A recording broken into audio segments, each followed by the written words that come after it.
욥기 36장 강해하겠습니다. 오늘 말씀의 제목은 하나님을 위해 말한다는 엘리후입니다.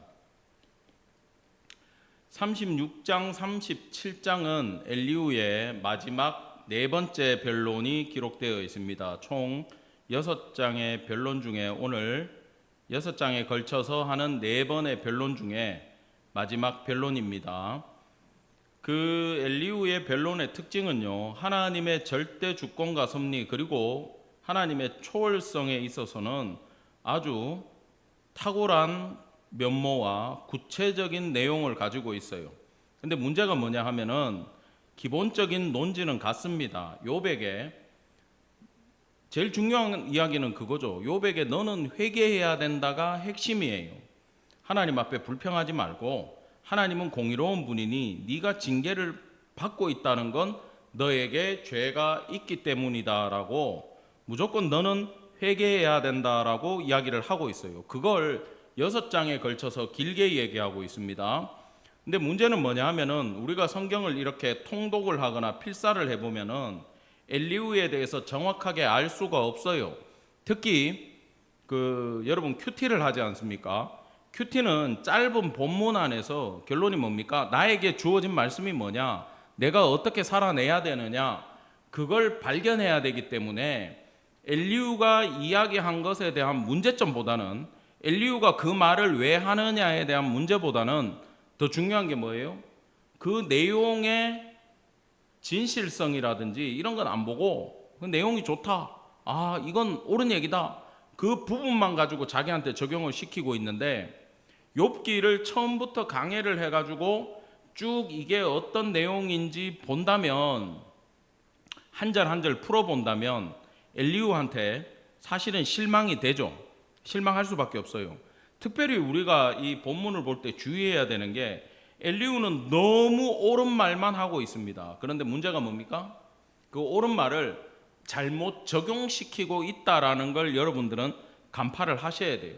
그리고 엘리후가 얼마나 교만한지를 우리가 알아야 됩니다. 그는요, 오늘 이야기 보면 하나님의 대변인이에요. 자기는 하나님에 대해서 너무 잘한다라고 이야기를 하고 있습니다. 과연 하나님에 대해서 잘 아는 건지 이런 걸 여러분 다 생각하면서 오늘 말씀을 보기를 바랍니다. 엘리후가 말을 이어 이르되 나를 잠깐 용납하라. 내가 그대에게 보이리니 이는 내가 하나님을 위하여 아직도 할 말이 있음이라. 지금 자기 이야기를요 계속하고 있어요. 욥은 여기에 대해서 그 어떤 변명이나 말하는 게 기록이 되어 있지 않습니다. 오직 지금 엘리후 혼자 말합니다. 자기도 같은 얘기를 반복하고 강조하고 있다 보니까 3번 지금 3세판 했어요. 지금 4번째예요. 그렇다 보니까 주의가 흐트러질 수밖에 없어요. 그러니까 다 끝나가니까 제발 내 얘기 좀 끝까지 들어라 이렇게 얘기합니다. 그런데 문제는 뭐냐? 이 하나님을 위하여 아직도 할 말이 있다. 이걸 우리가 표준 세번역에는 하나님을 대신하여 드릴 말씀이 있습니다. 이렇게 기록되어 있어요. 이렇게 번역을 했어요. 좋게 보면요, 하나님을 위하는 투철한 마음이 있는 것으로 보입니다. 그리고 하나님의 뜻을 대변하고 있는 것처럼 보여요. 그런데 그 어떤 인간도 하나님을 대변할 수 없죠. 자기가 가지고 있는 내가 통찰력으로 바라본 욥의 삶에 대해서 또 내가 하나님을 얼마나 위하고 있는지 그 마음을 과시하려고 하는, 남들 앞에 과시하려고 하는 그 교만이 담겨 있는 이야기가 돼버린 거예요.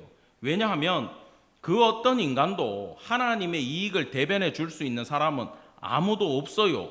왜 그렇습니까? 하나님은 절대 주권을 가지고 계시기 때문에 홀로 위대하신 분을 죄인된 인간이 어떻게 변호를 하고 어떻게 그 하나님의 이익을 대변해 줄 수가 있어요? 이건 성경적으로 신학적으로 엘리후는 안 되는 이야기를 사실은 하고 있는 겁니다. 여러분, 사람들이요 하나님의 말, 하나님의 뜻을 전한다고 하면서 자기 자신이 하나님의 자리에 올라갈 수가 있어요. 제가 인터넷에 자료를 보니까 이단 사이비 이쪽을 찾아보니까 자칭 하나님이 우리나라에 8분이 계세요. 그리고 자기가 예수라고 하는 사람들은 30명이 넘는데요. 지금 살아있는 사람들만. 왜 그렇습니까? 내가 하나님에 대해서 계속 이야기하다 보고 내가 권능을 받고 능력을 받고 내가 귀신을 쫓아내고 그렇게 살아가다 보니까 내가 점점 교만하여 오늘 엘리후처럼 하나님의 자리까지 올라가더라라는 겁니다. 여기에 대해서 예수님은 산상수훈에서 마태복음 7장에서 아주 명료하게 얘기를 해주세요. 저는 7장 19절부터 이렇게 가지고 왔지만 이 앞부분부터 거짓 선지자들을 조심해야 된다라고 얘기하면서 그들의 말로 그들을 판단할 것이 아니라 열매를 보고 판단하라라고 얘기를 합니다. 왜냐하면 좋은 나무는 좋은 열매를 맺게 돼 있고 열매가 좋지 못하면 그 나무는 나쁜 나무다라는 자연의 이치를 가지고 예수님이 설명을 해 주셨어요. 그러면서 나더러 주여 주여라고 주님을 찾고 말하고 부르짖는 모습으로 판단하지 말라. 선지자 노릇하는 걸로도 판단하지 마라. 귀신을 쫓아낼 수 있는 능력, 권능을 행하는 것으로 판단하지 말라라고 합니다. 마지막 날에, 그날에 주님이 너희를 모른다라고 할 수 있다라는 거예요. 굉장히 무서운 말씀이에요. 중요한 건 뭡니까? 하나님의 말씀대로 살아가는 삶. 21절에 나오죠. 내 아버지의 뜻대로 행하는 것. 24절에 예수님의 말씀을 듣고 행하는 것. 그것이 더 중요하다는 거예요. 여러분, 우리가 삶에서 막 방언하고 예언하고 능력을 행하는 것보다 내가 하나님 말씀대로 살려고 발부둥치는 그 모습을 하나님은 더 기뻐하시고 그게 오히려 더 진짜다라고 이야기를 하는 거예요. 권능을 행하는 게 나쁘다라는 뜻은 아닙니다. 할 수 있으면 해야죠. 근데 삶에 그 모습이 없다고 해서 그건 잘못된 것이 아니라는 거예요. 그게 어디서 드러납니까? 비가 내리고 창수가 나고 바람이 불어봐야 그 믿음이 진짜인지 가짜인지가 드러나는 거예요. 여러분, 주의 이름으로 귀신을 쫓아낸 사람이 누굽니까? 가룟 유다예요. 가룟 유다가 12제자 파송 받을 때부터 나가가지고 모든 사역을 다 감당했어요. 귀신 쫓아내고 선지자 노릇하고 권능을 행했어요. 근데 그는 지금 어디 있습니까? 지옥에 가 있겠죠. 왜 그렇습니까? 예수님 말씀대로 살지를 못했어요. 왜 예수님 말씀대로 살지 못하느냐? 지금 비가 내리고 창수가 나고 바람이 불면 무너진대요. 가룟 유다가 3년을 예수님을 따라다니면서 예수님 말씀을 들었고 예수님 행한 거 다 보고 자기도 똑같이 그 일을 행했는데 그는 왜 돌아설 수밖에 없었냐? 그는 왜 가짜가 되었냐? 그 부분을 우리는 생각을 안 할 수가 없다라는 거예요. 여러분, 인생에 고난이 닥치고 환난이 오고 어려운 일이 왔을 때 드러난다라는 거예요. 거기서 누가 무너지고 누가 붙드느냐? 여러분, 이게 뭔지 압니까? 바로 관계성이라는 겁니다. 내가 하나님하고 관계성이 있어요. 내 신앙 고백이 진짜예요. 내가 하나님 말씀대로 내가 하나님 말씀 듣고 어디 가가지고 내가 하나님 음성 듣는다 그 자랑하지 말고 하나님한테 받은 말씀이 내가 확실히 있어. 그러면 어려워도 견뎌낼 수밖에 없어요. 왜? 하나님이 말씀하셨기 때문에 그걸 지켜나가는 겁니다. 그 사람은 그 고난을 통해서 하나님과의 관계가 깊어지는 거예요. 그럼 뭐 다음 고난이 오더라도 다음 어려움이 오더라도 그 사람은 흔들리지 않는다라는 거예요. 이걸 제가 옛날에 금요기도의 설교로 다 얘기를 했어요. 이게 바로 관계성이에요. 그 다음에 여러분, 방향성이란 게 있어요. 신앙에는. 그건 뭐냐 하면은 내가 아직 죄인 된 삶이고 내 삶이 온전치 못하고 내가 맨날 무너져. 근데 내 신앙은 진짜야. 근데 뭐 드러낼 길은 없어. 근데 나는 주님 바라보고 있어요. 나는 향하고 있어요. 나는 하나님 원하고 주님 뜻대로 살기를 원해요. 근데 내 실력이 부족해. 여러분, 남편들이 여보 내가 매년 결혼하기 전에 그러잖아. 해외여행 시켜줄게, 호강 시켜줄게, 설거지 안 시킬게. 거짓말이 아니라 마음은 진심이요. 근데 돼요 안 돼요? 안 돼. 왜? 능력이 안 되고 실력이 안 되니까. 마음은 진짜라니까. 여러분, 주님을 향한 마음이 진짜인가 압니다. 주님도 아실 거예요. 근데 우리가 실력이 없을 수 있어요. 베드로가 실력이 없었습니다. 주님을 부인할 수밖에 없었어요. 근데 베드로의 방향성은 옳았어요. 그러니까 그는 시간이 지나고 회개하고 다시 주님 앞에 나아가고 다시 예수님 만났을 때 네가 나를 사랑하느냐? 그 3번 이야기에 베드로는 3번 주님을 부인했던 걸 다 참회하며 예수님의 사랑으로 다시 일어났던 거예요. 여러분, 베드로는 관계성이 깊어지면서 예수님 부활 전까지 그의 실력은 드러나지 않았지만 그의 방향성이 맞았기 때문에 그의 신앙은 진짜였다라는 거예요. 여러분, 지금 이 본문은 그걸 얘기하고 있어요. 그런데 이 엘리후는요, 자기가 하나님을 위하고 있고 하나님을 대신해서 드릴 말씀이 있다라고 하는 것은 사실은 교만에 가깝다라는 겁니다. 왜? 뒤에 보면 그 이유가 나옵니다. 자, 3절이 아주 놀라운 이야기입니다. 자기 말의 권위와 진실성을 역설하기 위해서 뭘 끌고 오는지를 보셔야 돼요. 내가 먼 데서 지식을 얻고 나를 지으신 이에게 의를 돌려보내리라. 그냥 읽어보면 모릅니다. 여기 먼 데서 온 지식, 먼 데서 지식을 얻었다.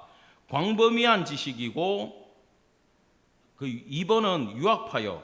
내가 아주 멀리 있는 놀라운 지식을 가지고 있다도 맞는 말이지만, 근본적인 것은 나는 궁극적으로 나의 지식은 하나님께서 주신 것이다. 하나님으로부터 영적 지식을 부여받았다.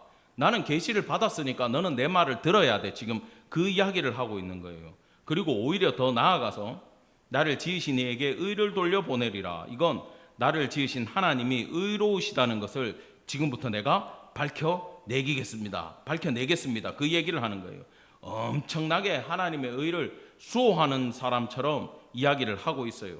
여러분, 이게 문제가 뭐냐 하면은 엘리후가 이럴 수밖에 없는 게 내가 맞다라고 생각을 하기 때문이에요. 내 얘기가 진리라고 자기가 믿고 있는 거예요. 여러분, 이건 교만입니다. 진짜 겸손하다는 건 뭐냐 하면은 내가 틀릴 수도 있다라는 거예요. 여러분, 교회에서 싸움이 왜 나고, 부부 싸움을 왜 하고, 왜 이혼까지 가고, 왜 멱살 잡아요? 내가 옳기 때문이에요. 내가 틀렸다라는 것을, 틀릴 수도 있다라는 것을 여러분, 특별히 신앙의 복음의 진리 외에는, 예수가 그리스도다 그거 외에는 여러분, 내가 틀릴 수 있음을, 내 삶이 틀릴 수 있음을 여러분 기억하기를 간절히 바랍니다. 아까 처음에 설교 초반부에 말씀드렸듯이 이 엘리후에 대해서 좋게 생각하시는 분들이 욥기 강해를 들으면서 엘리후에 대해서 생각이 바뀐다 그래요. 근데 여러분, 더 나아가야 되는 건 그 모습이 내 안에 있다라는 걸 깨닫는 시간 되기를 간절히 바랍니다. 내가 엘리후였구나라는 걸 여러분 알아야 돼요. 저는 예전에 빌닷과 소박과 그 엘리바스가 얘기할 때부터 저 친구들의 말이, 욥을 정죄하는 저 말이 과거의 내 모습이었다라고 저는 회개하면서 설교 준비를 했습니다. 엘리후의 모습 역시 나한테 있더라고요. 특별히 설교해야 되는 사람들은 더 그렇고, 하나님의 말씀을 전해야 되는 사람은 이 함정에 더 빠질 수 있어요. 내가 경험한 신앙, 내가 깨달은 거, 신앙생활은 이렇게 하는 거야, 예수는 이렇게 믿는 거야, 찬양팀은 이렇게 준비해야 돼. 예전에 내가 얼마나 사람들 혼내면서 끌고 갔는지 몰라요. 근데 살아보니까 그게 중요한 게 아니더라고. 어떤 사람한테 당신 그렇게 살면 안 됩니다, 하나님 이렇게 믿어야 됩니다, 회개하시오. 내 선지자처럼 얼마나 얘기했는지 몰라요. 더 중요한 건 그 사람에 대한 사랑이 있어야 된다라는 걸 기억하시기를 간절히 바랍니다. 그 사랑에 대해서는 우리가 잠시 뒤에 보도록 하겠습니다. 지금요 4절에서도 마찬가지고 뒤에 얘기, 정말 엘리후는요 옳은 이야기는 하고 있어요. 근데 보세요, 진실로 내 말은 거짓이 아니라 온전한 지식을 가진 이가 그대와 함께 있느니라. 여러분, 이거 돌리면 이 얘기입니다. 야, 네 앞에 앉아있는 나 엘리후는 거짓이었고 온전한 지식을 가지고 있어. 그러니까 네 영광으로 생각해. 그 이야기를 하고 있어요. 근데 욥에게 교훈할 수 있는 위치가 엘리후는 못 됩니다. 나이나 경험이나 과거의 모든 삶을 가지고도 욥한테 이야기할 수 있는 자격이 1도 없는 인간이에요. 그런데 욥이 지금 고난을 당한다라는 그거 하나 때문에, 지금 고난을 당하는 자는 하나님은 공의롭기에 아무에게나 벌을 주시는 분이 아니야. 그러면 벌을 받고 있으면 너는 무조건 죄인이야. 그러니까 너는 회개해야 돼. 욥을 정죄하는 모양만 다르지 엘리후도 방법은 똑같아요. 근데 아무리 말하려고 해도 사실은 자기가 본 욥의 죄악이 없거든요. 그러다 보니까 죄악을 못 받는데 죄인으로 만들어야 되다 보니까 내가 하나님의 위치까지 갈 수밖에 없었다라는 겁니다. 자, 내용 자체로 봐서는요 틀린 얘기가 하나도 없어요. 자, 하나님의 통치 원리 가운데 회개하는 자에게 은혜 주시는 건 너무 맞죠. 근데 욥도 잘못한 게 뭐냐 하면은 10장 3절입니다. 주께서 주의 손으로 지으신 것을 학대하시며 멸시하시고 멸하시고 이런 얘기를 욥이 막 했었어요. 왜냐하면 나는 죄를 안 지은 것 같은데 하나님 나한테 고난을 주시니. 욥도 친구들하고 사실 수준은 다 똑같습니다. 하나님이 나를 멸시하는구나라고 욥도 생각을 했어요. 근데 욥은 하나님의 공이나 이것을 부인하지는 않았어요. 이유를 모르겠다라고 했지. 근데 엘리후는요 그 모습을 가지고 그 욥의 상황은 생각하지 않고 하나님은 아무나 멸시하시는 분이 아니다라고 얘기를 하면서 너는 말 잘못했어라 그러는 거예요. 여러분 욥이 말을 잘못하기는 했습니다. 욥이 나중에 회개를 합니다. 7절부터 10절까지 여러분 보겠습니다. 너무 옳은 얘기입니다. 하나님은 의인에게서 눈을 안 떼요. 그리고 환난을 당하면은 교만한 행위를 알게 하셔가지고 그를 교훈하고 돌이키게 해주시는 분이에요. 성경에 나오는 많은 사람들이 이 과정을 거쳤어요. 그리고 친구들은 욥 너는 숨겨진 범죄가 있고 우리가 몰라서 그렇지 너는 죄인이 확실해 이런 입장이었는데 그래도 많이 유해진 게 뭐냐 하면은 엘리후는 사람이 살다 보면 그럴 수 있지 실수할 수 있어 이렇게 봐요. 근데 정죄하는 건 똑같잖아요. 그러니까 너는 고난 당할 때 더 늦기 전에 회개를 해야 된다라고 계속 강조를 하는 겁니다. 문제는 이 모든 이야기가 하나님의 크심, 하나님의 징계가 은혜라는 점, 고난이 축복이라는 이야기는 저도 계속 하는 얘기지만 우리한테는 맞는 얘기고 적용이 가능하고 신학적으로도 옳은 얘기입니다. 그러나 욥에게는 적용한다라는 게 옳지가 않아요. 왜냐하면 욥은요 하나님이 고난을 줘서 그 인생을 훈련할 필요가 없어요. 이미 사람 중에 가장 의인이다라고 동방의 의인이라고 하나님이 인정을 하셨어요. 다만 사탄 때문에 고난을 겪고 있는 겁니다. 하나님이 특별히 허락한 상황이에요. 우리랑 달라요. 그래서 중요한 건 뭐냐, 아무리 맞는 말이라도 여러분 상황에 맞는 말을 하기를 간절히 원합니다. 내가 아무리 옳은 얘기를 해주고 싶어도 그 사람의 상황에 맞는가, 그 사람의 입장이 어떨까, 이걸 반드시 생각해야 돼요.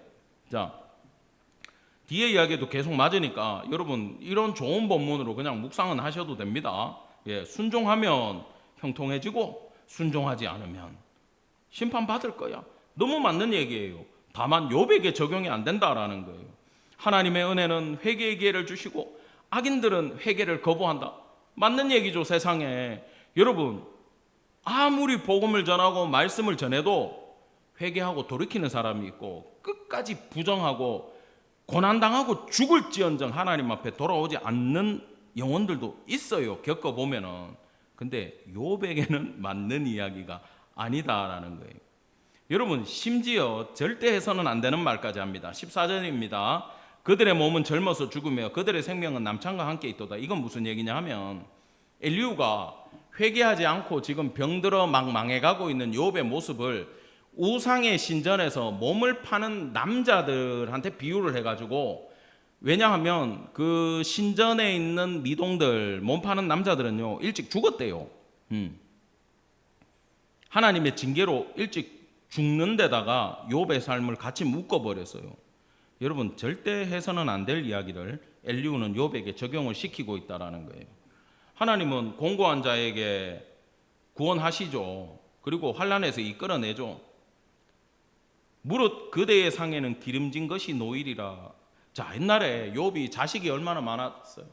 아내도 있고 지금은 아무것도 없지만 그때 욥은 엄청난 부자고 능력 있고 그의 잔치에는 식구들 뿐만 아니라 모든 주변에 있는 어려운 사람까지 와가지고 풍족하게 먹였습니다. 그날이 다시 올 거야, 너 회개하면 그런 축복으로 들어갈 거야, 지금 얘기해 주고 있어요. 이거 우리한테는 적용되는데 욥한테는 적용되지 않는 이야기라는 겁니다. 그러니까 연단의 목적을 깨닫고 겸손하게 무릎 꿇어라, 그 얘기를 계속 강조하기 위해서 자기는 계속 하나님의 자리로 올라가고 있습니다. 여러분 여기서 우리가 16절까지만 오늘 보지만 18절 한번 볼게요. 물 좀 마시고. 자, 그대는 분노하지 않도록 조심하며 많은 뇌물이 그대를 그릇된 길로 가게 할까 조심하라. 여기 많은 뇌물이 원문에는 대속물입니다. 이건 지금 무슨 얘기냐 하면요, 욥이 과거에 하나님 앞에 얼마나 많은 제사를 드렸어요. 그걸 엘리후도 알고 있다라는 거예요.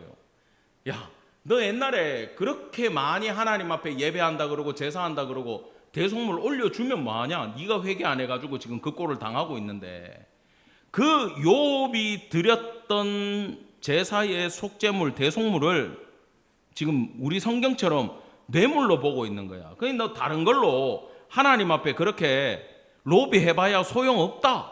네가 회개해야 된다.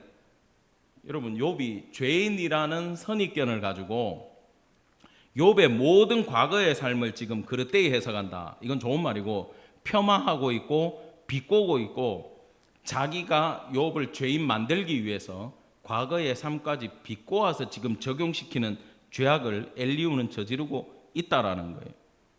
여러분, 그래서 엘리후의 이야기가 37장에 끝나자마자 하나님이 개입하시는 거예요. 얼핏 보면요, 엘리후가 아주 욥에 대해서 정확한 이야기를 해주는 것 같고 하나님이 거드시는 것처럼 보이지만, 엘리후는 하나님의 위치로 자기가 올라왔기 때문에 그에 대해서는 하나님이 아마 용서하지 못하실 것 같아요.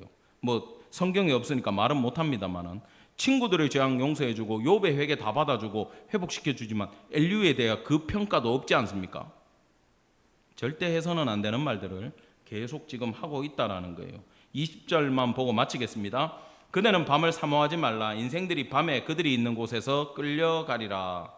자, 이게 밤에 뭐 우울증 걸려가지고 뭐 슬픈 생각, 옛날 생각, 잘못 사는 거 얘기 생각하고 뭐 수면제 털어먹는다, 그 얘기가 아니에요. 이건 욥이 7장하고 14장에서 두 번이나 엄청난 고통 가운데 내 괴로움이 너무 심하니까 차라리 죽어서라도 내가 그 고통에서 좀 벗어났으면 좋겠다, 그거 나 차라리 끝까지 회개 안 하고 죽겠습니다, 이런 반항이 아니었어요. 고통이 너무 크다는 걸 죽음보다 크다라고 이야기를 한 거예요. 그걸 가지고 회개 안 하고 그냥 죽겠다라고 얘기하지 마라. 너 그러다가 지옥 간다. 물론 있잖아요, 우리가 아무리 뭐 사는 게 힘들어도 나 빨리 죽었으면 좋겠어, 이 이야기 할 수 있어요. 여보, 당신보다 내가 먼저 갈래? 그럴 수 있어. 그건 좋아서 하는 얘기야. 그만큼 신뢰한다라는 거지. 근데 내 인생에 생사 여탈 권한을 가지고 계신 하나님 앞에서 내가 언제 죽겠다, 죽고 싶다라는 말을 하는 건 죄악은 맞습니다. 어찌되었든 욥이 선한, 자기 의도는 이거였지만 좋은 말은 아니에요. 그렇다고 그 말을 아주 잘못 해석하면서 지금 비꼬아서 자기 의견에 쓰기 위해서 가지고 오는 건 더 나쁘다라는 거죠.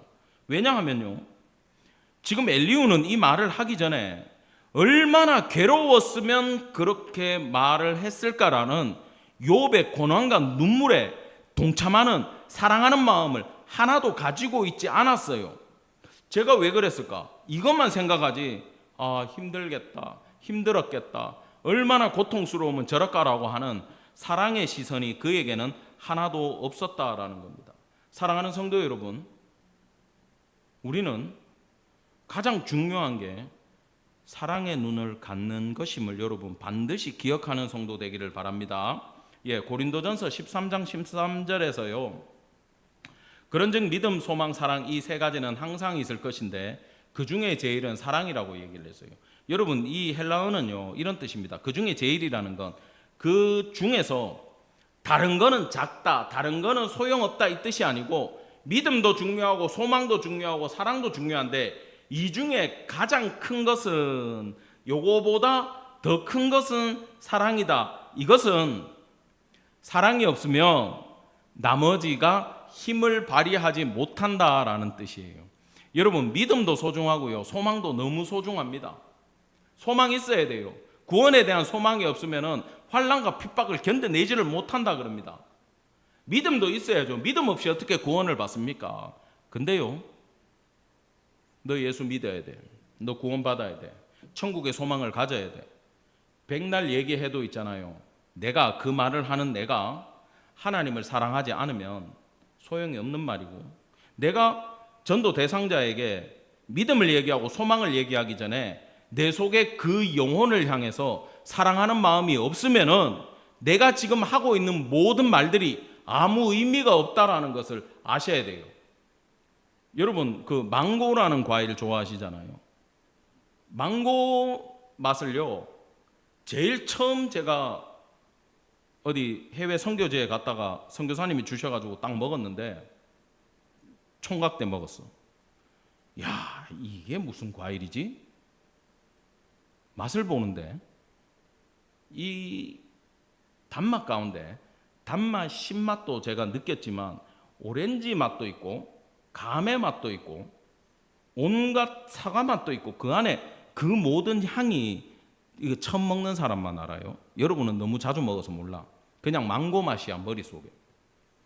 근데 여러분 한번 생각해 보세요. 망고를 딱 생각하면서, 아니면 오렌지, 사과를 생각해 보세요. 과일에는 신맛, 단맛, 특별한 향이 다 들어있어요. 근데 우리의 신앙이라고 하는 그 과일 안에, 망고 안에 단맛이 없다고 생각해 봐요. 그러면 어떻게 돼요? 과일이 신맛만 있어, 떫은 맛만 있어, 향은 나는데 달지 않아. 그러면 그 과일이 힘을 발휘합니까? 예, 당도가 없는 과일은 필요가 없어요. 단 거 먹으려고 먹는 거야. 저 그럼 뭐냐? 똑같아. 믿음, 소망 다 있어야 돼. 다 중요해. 근데 이게 사랑과 어우러질 때 이게 힘을 발휘한다는 거예요. 믿음에 대해서 아무리 얘기해도 사랑이 없으면 의미가 없어. 내가 이 이야기를 하는 이유가 하나님을 사랑하기 때문에 내가 하는 거고, 저 영혼을 사랑하기 때문에 하는 얘기라 해야 되지, 그것이 없어버리면 내 주장밖에는 남지 않아요. 사랑하는 성도 여러분, 우리의 인생 가운데 엘리후처럼 하나님에 대해서 이 본문 뒤에 33절까지요, 이 이후에는 정말 하나님의 놀라움에 대해서 기가 막힌 이야기가 올라와 있어요. 근데 그 모든 이야기, 너무 옳은 이야기인데 엘리후에게 사랑이었기 때문에 욥에게 그 어떤 변화도 일으킬 수가 없었음을 여러분 기억하시고, 우리 인생 가운데 하나님 사랑, 내 주변에 있는 성도 이웃을 사랑하는 그 마음이 중요하다는 거 깨달으시고, 여러분 이 사랑의 안경을 쓰기를 간절히 축원합니다. 기도하겠습니다.